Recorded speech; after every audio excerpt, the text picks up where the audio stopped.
Fast to begin, we have Gigi's goal. Unang Apo, Bidral, Detective Daryl, Kawili Willy. And about 4 wide, we have Top Quest alongside is of the favorite Fringe Jeff. Then next in line is a Cool Turner, Love Talk, Yo Tero is Bidral, Silver Chocho, while Collective Dreams is the early trailer. And going along for the first turn, Unang Apo grabs the lead from Gigi's goal.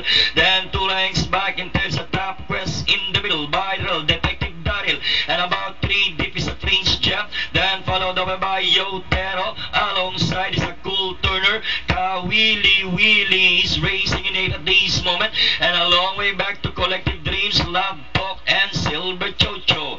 As they race down the last 650, Unang Apo still maintaining a 2 lengths lead. Fringe Jeff now in second, and in third is a Detective Daryl. Then here comes Cool Turner. Gigi's goal shuffle back in fifth, and in sixth, Yo Tero. Then comes Kawili Willy, Top Quest, and a long way back to Collective Dreams, Love Talk, and Silver Chocho. Unang Apo by only half a length, then rushing upon the outside and giving a challenge now is the Fringe Jeff.